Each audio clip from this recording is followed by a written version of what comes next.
daquela noite. Como é bom nós estarmos juntos podendo louvar e celebrar o nome do nosso Deus. Irmãos, nessa manhã nós temos aprendido com a igreja primitiva. Nós já aprendemos que a igreja primitiva tinha uma vida de oração, era um estilo de vida deles. Nós já olhamos um pouquinho do aspecto evangelístico da igreja primitiva, que por onde passava, divulgava o evangelho, pregava as boas novas de Jesus. Nós já vimos também que a igreja primitiva era uma igreja que tinha comunhão, que estavam juntos no partir do pão, nas orações, na doutrina, eles estavam sempre juntos, e isso era uma marca muito forte da igreja primitiva. Nós vimos também que a igreja primitiva, ela tinha um estilo de vida do discipulado, de estar sempre discipulando alguém, de estar sempre compartilhando a palavra de Deus nos ensinamentos dele. Vimos semana passada que a igreja primitiva socorre as necessidades daqueles que estão precisando. E tudo isso, quando nós olhamos, irmãos, devemos olhar para nós também, para a nossa vida, para a nossa realidade. Nós precisamos pensar e olhar para isso também. E nessa manhã, já que falamos de estudos bíblicos, estamos falando da palavra de Deus, eu quero olhar um pouquinho para como a igreja primitiva ensinava a palavra de Deus, como que ela cuidava e tratava da palavra de Deus, para que assim possamos aplicar e trazer alguns ensinamentos para a nossa vida nessa manhã. E eu queria ler apenas um verso para começar, Atos 5:42, na versão da Almeida século 21, nessa manhã, apenas esse verso da palavra de Deus para nós iniciarmos a nossa mensagem nessa manhã. E eu convido você, mesmo assentado, a lermos todos juntos a palavra de Deus. Vamos ler, irmãos? E todos os dias no templo e de casa em casa não cessavam de ensinar e de anunciar Jesus, o Cristo. Amém? Que Deus nos abençoe na leitura da sua palavra. Irmãos, o ensino sistematizado e permanente da palavra de Deus era uma marca da igreja primitiva. O texto diz, irmãos, que ele se reunia quando, irmãos? Todos os dias. Aonde se reuniam? No templo e de casa em casa. E diz o texto, irmãos, que eles não cessavam de fazer o quê? De ensinar. A igreja primitiva, irmãos, ela tinha um apetite para a palavra de Deus. Ela tinha um desejo muito grande de aprender, de absorver os conhecimentos da palavra de Deus. E nesse tempo em que nós vivemos, irmãos, já século 21, no pós-modernidade, como nós sabemos, existe uma necessidade de nós nos voltarmos também para a palavra de Deus, de nós termos sede em relação à palavra de Deus. Nós cantamos agora há pouco, né? Eu tenho sede de ti, e nós precisamos ter sede da palavra de Deus também, porque através da palavra, irmãos, Deus nos fala, através da palavra Deus nos edifica, através da palavra Deus nos faz crescer. E aquela igreja, irmãos, era uma igreja que crescia e multiplicava, e que manifestava ali a glória de Deus, porque era uma igreja comprometida com vida de oração e com a palavra de Deus. Sem a palavra de Deus, irmãos, nós não crescemos. Sem a palavra de Deus, irmãos, nós ficamos atrofiados, nós ficamos raquíticos, vamos dizer assim, porque a palavra de Deus é alimento. Quando você vê uma criança, um recém-nascido, que ele não se alimenta adequadamente, o que acontece com ele? Ele não consegue se desenvolver, ele não consegue crescer. E a vida cristã, irmãos, ela é comparada a isso também. Se você não está se alimentando adequadamente, se você não está alimentando a sua alma com a palavra de Deus, com a comunhão da doutrina, com os ensinamentos, com a oração, nós também ficamos fracos, frágeis e adoecemos. Então, irmãos, existe um tempo, e esse é o tempo de nós nos voltarmos para a palavra de Deus. E é interessante, irmãos, que o ensino lá, irmãos, era contínuo. Hoje nós temos a EBD, que é uma marca que nós, batistas, valorizamos muito, que é a melhor escola, porque a escola bíblica dominical estuda o que na EBD? A Bíblia, a palavra de Deus. E nós precisamos entender, irmãos, que há uma urgência, que há uma importância de nós estarmos crescendo na palavra de Deus. Pedro, quando está terminando a sua carta, ele diz que devemos crescer na graça e no conhecimento do Senhor Jesus. E nesse tempo presente, irmãos, nós precisamos crescer no conhecimento da palavra de Deus. Nós não podemos nos contentarmos apenas com alimentação rala, mas nós precisamos de substância em relação à palavra de Deus. Nós precisamos de nos alimentar de maneira que nos fortifique para enfrentarmos todas as situações. Mas talvez vocês possam estar pensando: pastor, mas por que eu preciso me alimentar da palavra de Deus? Você já viu que a igreja primitiva cuidava disso muito fortemente, que era uma marca registrada dela, de ensinar na igreja, de casa em casa, aonde o povo estava reunido, estava o quê? Aprendendo da palavra de Deus. Era uma marca da igreja primitiva, e nós precisamos olhar para isso. Mas talvez você pense: mas por que eu preciso fazer isso? E eu queria ler um pedacinho de um salmo, do Salmo 19, do verso 7 até o verso 11, e você vai ver por que nós devemos estudar a palavra de Deus. E eu queria fazer uma leitura responsável com os irmãos desse texto, que diz: a lei do Senhor é perfeita e restaura a alma. O testemunho do Senhor é fiel e dá sabedoria aos simples. Os irmãos, verso 8: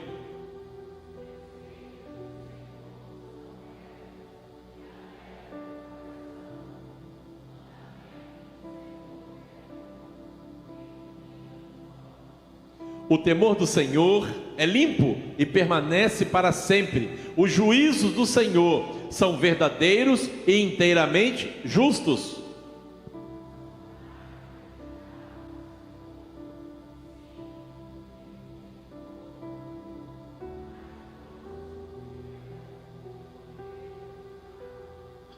Também o seu servo é advertido por meio deles, e há grande recompensa em segui-los. E olhando para esse texto, irmãos, é interessante que Davi escreve esse salmo, e ele primeiro começa a atentar para a revelação natural. O que é isso, pastor? Que na verdade, irmãos, nós não temos como conhecer a Deus, é Ele que se revela a nós. Nós não temos como estudar Deus. Quem somos nós para querer achar que nós estudamos Deus? É Ele que se revela para nós. E Ele se revela como? A primeira revelação nós conhecemos como a revelação natural. O que é isso? A natureza. E o verso 1 desse próprio Salmo 19, ele diz que os céus proclamam o quê? A glória de Deus, e o firmamento anuncia as obras de suas mãos. Sem dizer nada, irmãos, quando você olha para esse céu tão bonito, e você fica contemplando isso, você fica pensando: existe alguém muito grande, irmãos, que fez isso. E é interessante, irmãos, se você observar, todos os meses a lua muda. Se eu não estou enganado, ela estava na cheia. Pelo menos na sexta-feira eu achei que a lua estava muito bonita, estava muito cheia. Ela, depois da cheia, ela vai para onde? Para minguante, não é isso? Ela vai para minguante. Depois da minguante, a lua vai para onde? Para nova, não é isso? E depois da nova, ela vai para onde? Para crescente. E vai repetir isso sempre, não é isso? Não é? Desde que quando nós somos gente, você já observou que todo mês acontece isso? A lua está sempre fazendo isso? Está sempre acontecendo do mesmo jeito? Se nós observarmos, por mais que o tempo tenha mudado, a temperatura do planeta tem sido alterada um pouco, mas todos os anos temos as estações. Estamos no inverno, não está o inverno, muito inverno não, mas nós estamos no inverno. Daqui a pouco nós sabemos que vai chegar o quê? A primavera, não é isso? Ali no final de setembro ali, começa a primavera. Depois da primavera vem o quê? Vem o verão. E depois do verão? Vem o outono. E todo ano tem isso, não tem? Todo ano não tem isso? Claro que cada lugar vai ter um clima, vai mudar. E aí você fica observando como que tudo funciona perfeitamente. Irmãos, às vezes quando você olha, quando chove muito, não sei se você já observou, quem foi criado na roça, você vê aquela água brotando do chão, nascendo, quando um local que choveu muito, como é que você fica impressionado daquilo, como que aquela água branquinha vai saindo dali, irmãos. Quando você olha para uma rocha, aquela água nascendo, aquela água descendo, você fica imaginando aquilo. De fato, irmãos, existe alguém muito grandioso que fez tudo isso. Isso é o que? É revelação natural de Deus. Romanos, no capítulo 1, no verso 20, ele fala que, falando de Deus: pois os seus atributos invisíveis, seu eterno poder e divindade, são vistos claramente desde a criação do mundo. Quando você olha a criação, irmão, você já está vendo, existe alguém aí por trás de tudo isso. Ele fala: e percebidos mediante as coisas criadas, de modo que esses homens são o quê? Indesculpáveis. Todos nós já podemos. Eu não precisava nem chegar na Bíblia, irmãos. Só em contemplar a natureza, só em olhar toda a criação, irmãos, eu já posso perceber: existe alguém poderoso que fez tudo isso. Existe alguém por trás disso. Eu já até compartilhei uma vez aqui, né? Eu tenho um livro que o título dele é Não Tenho Fé Suficiente para Ser Ateu. Porque é muito mais fácil, eu acho, que crer que existe um Deus poderoso, alguém que fez tudo isso, irmão, que achar que isso veio do nada. De repente surgiu todas essas coisas. Eu acho muito mais simples você crer que alguém fez tudo isso, do que você acreditar que do nada. Então o livro diz isso, ele vai defender. Eu não tenho fé suficiente para ser ateu. Eu acho muito mais simples e mais fácil crer que existe um Deus todo-poderoso. Claro que aí tem outras teorias, tem o deísmo, tem o teísmo. O deísmo acha que Deus fez tudo e foi embora, abandonou a gente aqui. Esse é o deísmo, é uma linha que tem de pensar. E existe o teísmo, nós somos teístas, nós cremos em Deus, que Ele é o Criador, sustentador e o soberano, continua no controle de toda a história. Então essa é o que? A natureza, é a revelação natural. E existe também, irmãos, a revelação especial, que é a palavra de Deus. E o que nós temos aqui na palavra de Deus, irmãos, não é tudo sobre que Deus é, não, irmãos. Nem todos os livros do mundo, nem todas as bibliotecas serão suficientes para escrever tudo sobre Deus. Mas aqui, irmãos, tem o que é suficiente para nós crermos em Jesus como Senhor e Salvador. João capítulo 20, o verso 30 ou 31, Davi, fala sobre isso, que foram registradas só aquilo que é suficiente. Jesus, na verdade, realizou na presença de seus discípulos ainda muitos outros sinais que não estão registrados neste livro. Estes, porém, foram registrados para que possais o quê? Crer em Jesus, crer que Jesus é o Cristo, o Filho de Deus, e para que crendo tenhas vida em seu nome. Então tem muito mais, Deus é muito mais, irmãos. Mas o que nós encontramos na palavra de Deus aqui é suficiente para que possamos crer que Jesus de fato é o Filho de Deus, e para que crendo possamos ter a vida eterna. Na verdade, irmãos, tudo foi feito pela palavra de Deus. Se você começar em Gênesis é todo assim: disse Deus, haja luz. Deus diz, irmãos, na verdade Jesus é a própria palavra, Ele é o verbo de Deus. Jesus é a própria palavra, é a própria verdade, Ele é isso. O Salmos 33:9 fala que, pois Ele falou e tudo se fez, Ele mandou e logo tudo apareceu. Esse é o nosso Deus. E é por isso, irmãos, que nós precisamos nos voltar para a palavra para aprender mais sobre Ele. É por isso que a gente precisa se voltar para Ele e buscar nessa palavra, buscar na Bíblia os ensinamentos para a nossa vida. Alguns pensam, irmãos, que na Bíblia só tem algo relativo à vida espiritual, mas eu quero dizer para você, irmãos, que na Bíblia tem tudo relacionado que você precisa em qualquer área de sua vida. Se você quer saber como você deve ser um bom filho, a Bíblia vai te ensinar. Se você quiser saber como você deve ser um bom pai, uma boa mãe, a Bíblia vai te ensinar. Se você quer saber como você tem que ser um bom marido, a Bíblia te ensina. Como ser uma boa esposa, a Bíblia te ensina. Como ser um bom cidadão, a fazer diferença na vida das pessoas, a Bíblia te ensina. Mas para que você possa aprender, irmãos, você precisa o quê? Estudar e conhecer. Dormir na Bíblia, irmãos, Bíblia como travesseiro, não vai passar para sua mente. Deixar a Bíblia aberta na sua casa, irmãos, não vai resolver nada. Às vezes deixam, né? Ali vira um objeto de decoração. Infelizmente ele não vai entrar na sua mente, né? Não tem como o inculcar ali de Deuteronômio. A ideia é essa, que quando Deus está falando para a nova geração que os pais deveriam inculcar e ensinar os seus filhos, inculcar, a ideia é o quê? É a ideia de abrir e colocar lá dentro. Mas não dá para abrir e colocar aqui dentro todos os ensinamentos. Nós precisamos o quê? Ler, estudar, meditar na palavra de Deus.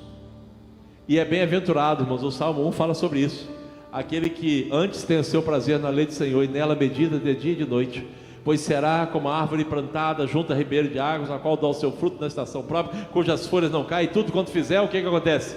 Prosperará.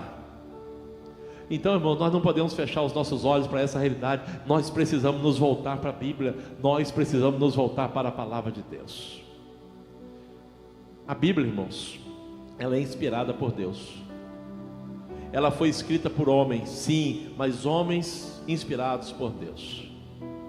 2 Pedro capítulo 1, o verso 20 fala sobre isso, que a Bíblia, você sabe antes de tudo que nenhuma profecia das Escrituras é de interpretação particular, pois a profecia nunca foi produzida por vontade humana, mas homens falaram da parte de Deus, conduzidos pelo Espírito Santo. Então a Bíblia, ela foi escrita por homens, mas ela foi escrita por homens o quê? Inspirados pelo Espírito Santo de Deus. Hoje pela classe, hoje foi a nossa primeira aula ali com a nova turma, e eu falei um pouquinho da história dos batistas. Falei um bocado de dados para eles, números, né? Ali contando um pouquinho das histórias e falando de Bíblia também. E dentre das coisas que eu falei, que no passado, uma das marcas, os crentes batistas eram conhecidos como os Bíblias, ou os da capa preta. Porque as Bíblias no passado, irmãos, eram tudo de capa preta. Hoje nós temos aí, né, toda a variedade, não há nenhum problema nisso não, só estou dizendo que era uma marca. Os crentes, irmãos, a marca nossa era o quê? De carregar a Bíblia. Aonde tinha alguém com a Bíblia, então era assim, era conhecido como os Bíblias, como os da capa preta. E será que hoje nós estamos fazendo jus a esse nome? Os Bíblias, os da capa preta, vermelha, rosa, amarela, ou seja, a cor que for a sua Bíblia, e será que nós estamos fazendo jus a isso? Eu sei que hoje a gente tem a tecnologia, a gente usa bastante no celular, um tablet, alguma coisa, porque facilita tudo para a gente, irmãos, mas a palavra de Deus, ela não pode faltar em nossa casa, em nossa vida, em nossa igreja, porque ela é a palavra de Deus, e ela precisa ser pregada. 2 Timóteo 3, 16, 17, texto conhecido, ele diz que toda a escritura é inspirada por Deus, é divinamente inspirada e proveitosa. Proveitosa para quê, irmãos? Para ensinar, para repreender, para corrigir, para instruir em justiça. E o verso 17 fala ainda, a fim de que o homem de Deus tenha capacidade e pleno preparo para realizar toda boa obra. É a palavra de Deus, irmãos. É pela palavra de Deus, irmãos, que o cristão, e pela oração, que a nossa vida é santificada. Você sabia disso? 1 Timóteo, capítulo 4, verso 5, acho que é isso, Davi. Veio 1 Timóteo 4, 5.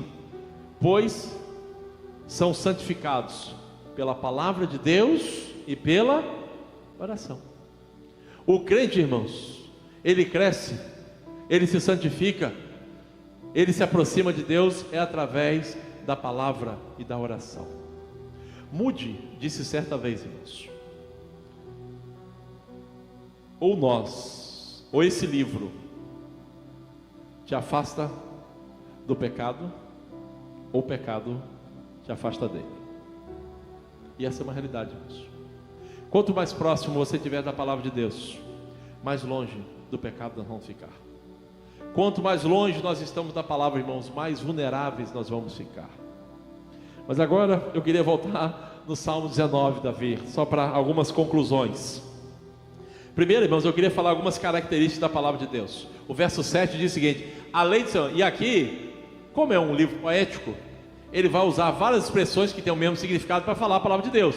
A lei do Senhor, testemunho, mandamentos, preceitos, mas tudo é a mesma coisa, ele está falando da palavra de Deus. Ele só vai, ou seja, como é uma questão poética, ele não vai repetir, né? Ele vai trazendo ali todos os sinônimos que ele encontra para fazendo aqui. Então ele começa a dizer, a primeira coisa que ele diz, irmãos, que a palavra de Deus, ela é o quê? Perfeita. O que significa isso, irmãos? Que ela não tem erro, ela é inerrante e infalível, ela não tem erro e tudo que ela diz se cumpre, porque ela é a palavra de Deus. Então a lei de Deus é perfeita. Existe uma regra, irmãos, quando nós estudamos a Bíblia, que é o seguinte: a Bíblia interpreta a Bíblia. Tem alguns textos, irmãos, e versículos que são mais difíceis. Isso é verdade, nós sabemos disso. Você lê e você fala, isso aqui é difícil. Aí o que você tem que fazer? Você tem que olhar a Bíblia toda. Aí você tem que se afastar e ler um pouco mais. Inclusive pegar um versículo isolado, irmãos, pode ser um problema muito sério, porque o versículo isolado pode ser um pretexto para defenderem algumas coisas. Eu até brinco, eu gosto de brincar com o Salmo 137, 9, que ele é um versículo isolado e que às vezes, né, assusta as pessoas. Esse versículo 137, 9, ele diz que feliz aquele que pegar teus filhos e esmagá-los contra a pedra. Então, se você ler esse versículo isolado, isso vai causar um problema, não é isso? Ou seja, vai causar um sério problema. Se você pegar esse versículo ali isolado, Davi até tirou, não quer nem deixar isso aí, ficou com medo de Zaire, entendeu? Ali da Maxwell, né? Se você fizer uma questão dessa, irmãos, pegar esse versículo isolado, você vai fazer um estrago, né? Você vai sair fazendo por aí. Mas por que ele... Lembre, ali é um salmo. Salmo é um livro da categoria dos poéticos. Aí você tem que ver, mas por que ele escreveu isso? Eles estavam ali no cativeiro da Babilônia, e os babilônios queriam que eles cantassem ainda, que eles fizessem seu coisa. Então ele falou, feliz é aquele que pegar os filhos deles e esmagar. Então ele fala do sentimento, daquilo que ele estava sofrendo, porque exatamente os babilônios já haviam feito isso com eles. Levaram cativeiros, mataram certamente muitas de suas crianças, abusaram de suas meninas. Então ele está no calor da emoção, ele transmite aquilo que está no seu coração. Mas é para alguém sair fazendo isso por aí? Claro que não. Então o versículo isolado, irmãos, ele pode ser um problema. Então você tem que olhar sempre o todo. Olha a Bíblia toda, que um versículo, irmãos, isolado ou fora do contexto, normalmente é pretexto para alguém defender alguma coisa. Então você tem que olhar a Bíblia toda. Então a regra de interpretação da Bíblia é: a Bíblia interpreta a Bíblia. Se tem um texto difícil, você vai para o todo, abre todo ele. O que a Bíblia fala sobre isso? Aí você vai ter uma compreensão melhor e um entendimento para você chegar a uma conclusão. Senão você vai cometer alguns equívocos, e aí sérios, e a gente vê muitos erros doutrinários, e muitas heresias partem a partir dessas coisas. Então a primeira coisa, irmão, a lei do Senhor ela é perfeita. Mas ele diz mais uma coisa: o testemunho do Senhor, ainda no verso 7, Davi vai deixar, é a segunda parte ali, o testemunho do Senhor, ele é fiel. Irmãos, a palavra de Deus, Deus é fiel. Nós até cantamos, né, o hino 25, tu és fiel, Senhor. E é verdade, irmãos. Mesmo quando nós somos infiéis, a palavra de Deus diz que Deus permanece o quê? Fiel. Mesmo quando nós falhamos, irmãos, Deus permanece fiel. E a sua palavra, irmão, seu testemunho, no caso ali, a Bíblia, ela é fiel. Os seus preceitos, os seus ensinos irão se cumprir, todos eles. Mas tem mais uma coisa, agora no verso 8, ele fala que a palavra, os preceitos do Senhor, eles são o quê? Retos. E aí traz essa ideia de retidão. Ou seja, essa é a ideia, né? Essa questão de uma coisa reta é uma ideia de retidão, que é certa, que é correto, que é verdadeiro. Esse é o sentido do reto. Alguém que a gente fala, essa pessoa é reta, é uma pessoa o quê? Correta, é uma pessoa honesta, é uma pessoa íntegra. É a ideia que então a palavra, os preceitos do Senhor, eles são íntegros, eles são corretos, eles são retos. E ele diz mais agora, o mandamento do Senhor, ele é também o quê? Puro. Ele é puro, irmãos. O mandamento de Deus, ele é puro para todos nós, até porque o nosso Deus é santo. E se ele é santo, irmãos, ele diz inclusive que nós também devemos ter uma vida de santidade, uma vida de pureza também. E ainda mais uma característica no verso 9, que ele fala que o temor do Senhor é limpo e permanece para quando? Para sempre. A palavra de Deus é eterna. Ela não é, a palavra de Deus, irmãos, ela está sempre atual. Acho que foi Billy Graham que disse que a palavra de Deus é mais atual do que o jornal que vai sair amanhã. Essa Bíblia, irmãos, ela já tem quase 2000 anos que ela foi finalizada. O último livro escrito, Apocalipse, no final ali do primeiro século, já são quase 2000 anos, e você continua lendo e vendo a atualidade dela. Os livros das escolas, irmãos, que nós estudamos, de tempo em tempo eles precisam ser atualizados, trocados. Algumas coisas que as pessoas defendiam antes, que a terra era isso, era aquilo, agora é redonda, vai mudando ao longo dos tempos. A palavra de Deus, ela permanece sempre a mesma. Ela é eterna, ela é imutável, ela não muda. Então nós vimos, irmãos, a palavra de Deus, ela é perfeita, ela é fiel, ela é reta, ela é pura e ela é eterna. E qual o resultado que ela traz para a nossa vida? A primeira coisa, irmão, no verso 7, a primeira parte ele fala que ela restaura a nossa alma. A lei do Senhor é perfeita e faz o quê? Restaura a alma. Olha que maravilha, irmãos.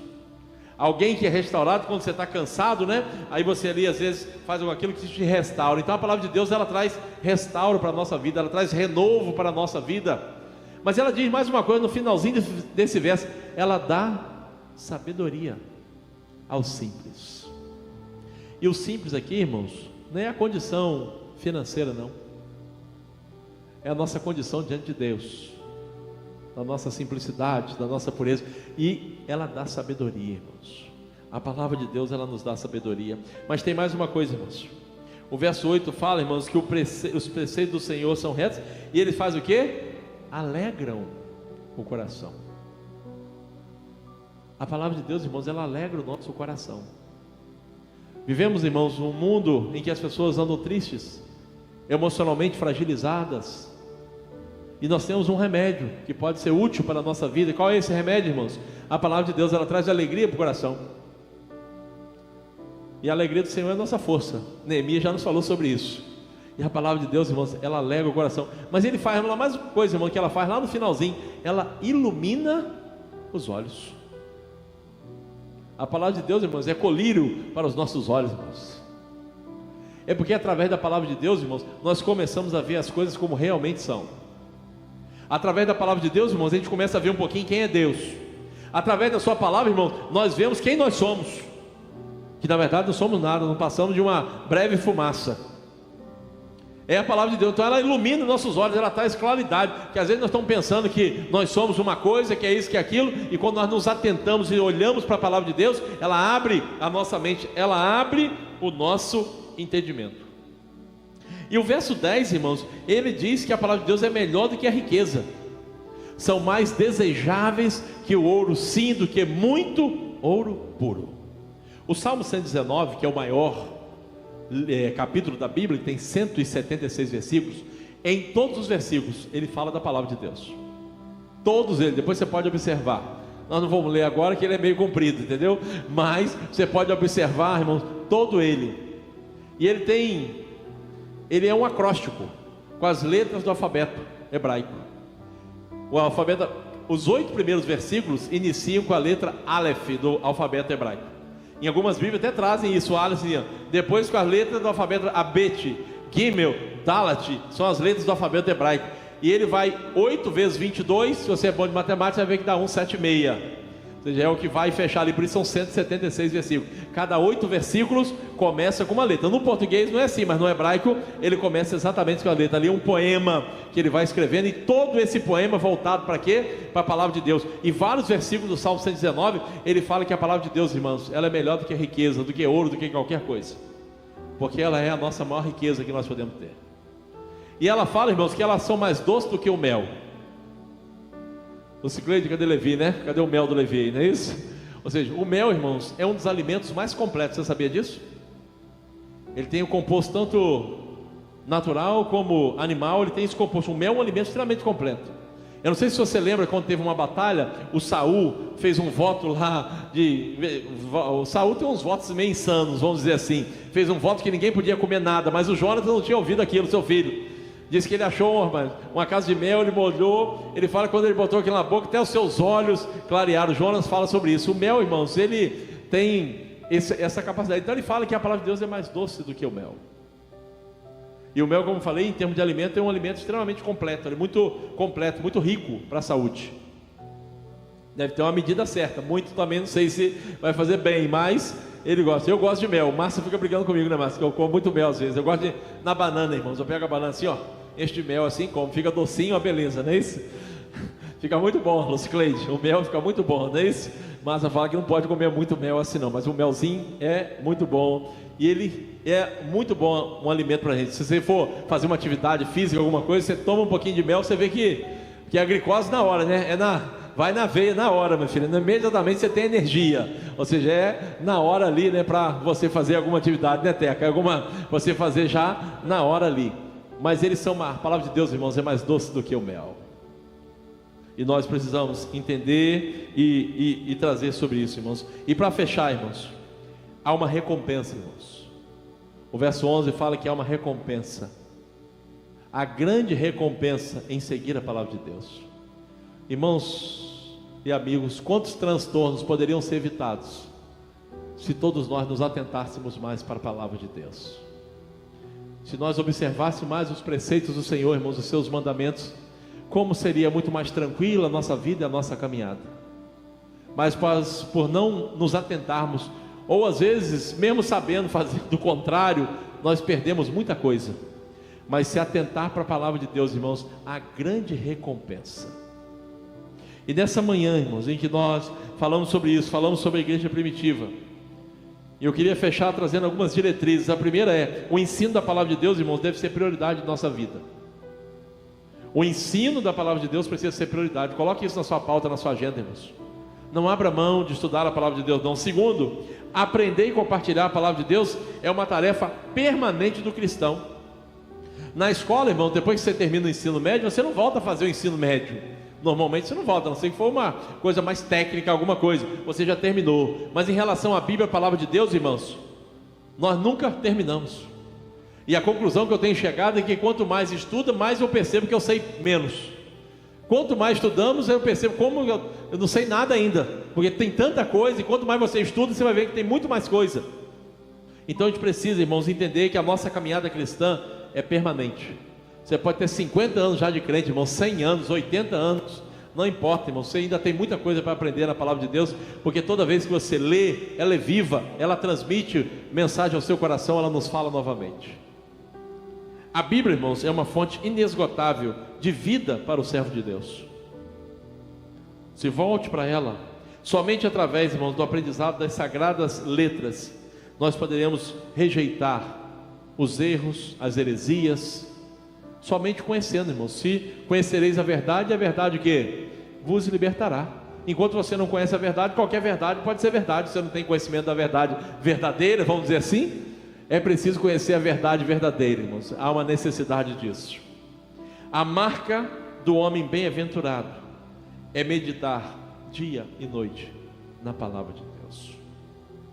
Essa é a marca do homem bem-aventurado. Você quer ser um bem-aventurado? Homem, mulher bem-aventurado? Medite na palavra de Deus.